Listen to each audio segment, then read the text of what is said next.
Siapa sih yang nggak kenal panda raksasa? Ikon yang menggemaskan, simbol perdamaian. Tapi di balik wajah lucunya itu, ada sebuah paradoks biologis yang aneh banget. Sebuah kisah tentang bagaimana hewan ini, secara teori, seharusnya nggak bisa bertahan hidup. Tapi nyatanya, mereka ada di sini. Yuk kita bongkar misteri di baliknya. Jadi apa sih yang bikin panda ini begitu spesial? Jawabannya bukan cuma karena mereka lucu atau karena makannya bambu. Kenyataannya jauh lebih aneh dari itu, dan semuanya berawal dari satu angka yang cukup mengejutkan. Coba lihat angka ini, 17%. Angka ini adalah kunci buat memahami tantangan terbesar dalam hidup seekor panda. Kira-kira ini angka apa ya? Ternyata segitulah jumlah bambu yang bisa mereka cerna. Betul, dari semua bambu yang mereka makan seharian, cuma 17% yang benar-benar jadi energi. Efisiensi yang rendah banget ini adalah inti dari paradoks panda dan sumber dari semua keanehan lainnya. Oke, pertanyaannya sekarang, kok bisa ada hewan yang bertahan hidup dengan sistem yang, ya boros banget kayak gitu? Buat memahaminya, kita harus mundur sedikit dan melihat paradoks evolusi mereka. Kenapa sistem pencernaan panda sama sekali nggak cocok buat makanan utamanya? Nah, ini dia inti masalahnya. Panda itu berevolusi dari nenek moyang pemakan daging, dan sistem pencernaan mereka itu kayaknya belum move on. Mereka pada dasarnya adalah karnivora yang terperangkap dalam tubuh herbivora yang mencoba bertahan hidup cuma dengan makan bambu. Dan buktinya ada di dalam perut mereka. Kalau kita intip isi usus panda, isinya itu penuh dengan bakteri yang dirancang buat mencerna daging, bukan buat menghancurkan serat bambu yang super keras. Mereka nggak punya pasukan mikroba yang tepat buat pekerjaan itu. Beda banget sama herbivora sejati. Makanya kebanyakan bambu yang mereka makan, ya cuma numpang lewat aja. Konsekuensinya, wah besar banget. Karena pencernaan yang nggak efisien, panda harus menghabiskan hampir seluruh waktu bangunnya buat makan, bisa sampai 14 jam sehari, hanya untuk dapat energi yang cukup buat hidup. Ini perjuangan tanpa henti yang disebabkan oleh salah jurusan evolusi ini.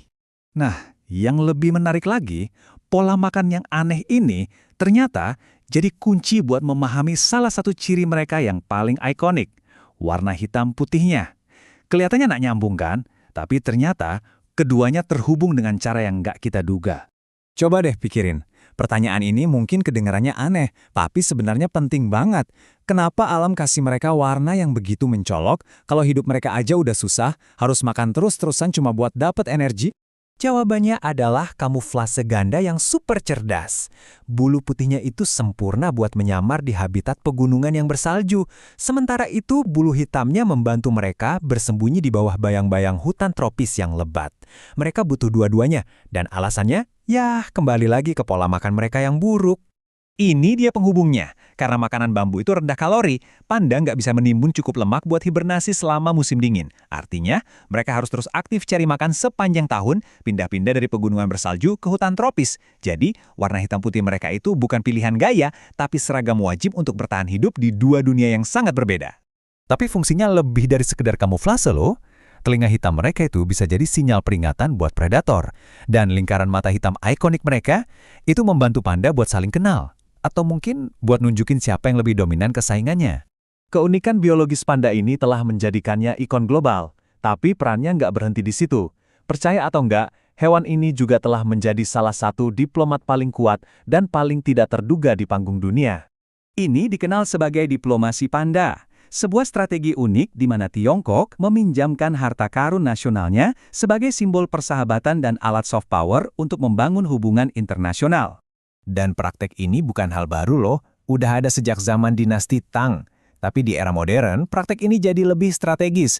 Contohnya saat Tiongkok menghadiahkan panda ke Amerika Serikat pada tahun 1972 untuk menandai hubungan baru mereka. Dan tentu saja, pada tahun 2017, Indonesia juga ikut jadi bagian dari cerita ini. Zaman sekarang, diplomasi panda bukan lagi sekedar hadiah. Bentuknya adalah pinjaman konservasi yang kompleks, yang seringkali jadi satu paket dengan kemitraan ilmiah dan bahkan bisa terkait dengan kesepakatan dagang yang lebih besar. Jadi setelah tahu semua ini, apa artinya bagi masa depan panda? Kelangsungan hidup mereka sekarang bergantung pada campuran yang rumit antara biologi unik mereka, politik global, dan tentu saja perlindungan habitat. Coba lihat, ini adalah cagar alam Wanglang di Tiongkok. Kelangsungan hidup panda liar sepenuhnya bergantung pada tempat-tempat seperti ini. Kawasan pegunungan terpencil yang dilindungi, di mana mereka bisa menemukan semua yang mereka butuhkan. Dan panda itu pemilih banget soal rumah. Mereka nggak bisa hidup di sembarang hutan. Mereka butuh hutan tua dengan jumlah bambu yang pas, dan yang paling penting, harus ada bambu muda yang segar. Lingkungan mereka sangat rapuh, dan perubahan kecil aja bisa berakibat fatal. Dan pada akhirnya semuanya bermuara pada angka ini, kurang dari 2.500. Itulah perkiraan jumlah panda dewasa yang tersisa di alam liar. Setiap hektar cagar alam, setiap keberhasilan program pengembangbiakan, semuanya jadi sangat-sangat penting bagi kelangsungan hidup mereka. Jadi inilah dia panda modern. Sebuah keajaiban evolusi, seorang ahli adaptasi yang cerdik, sekaligus spion penting dalam diplomasi global. 3 identitas ini saling terkait dan akan menentukan nasib mereka ke depannya. Pada akhirnya, ini meninggalkan kita dengan sebuah pertanyaan. Apakah panda itu simbol ketahanan alam yang luar biasa, yang mampu bertahan hidup melawan segala rintangan biologis? Atau apakah mereka sebenarnya adalah kecelakaan evolusi yang rapuh, yang kelangsungan hidupnya sekarang sepenuhnya bergantung pada campur tangan kita, manusia? Mungkin jawabannya adalah keduanya.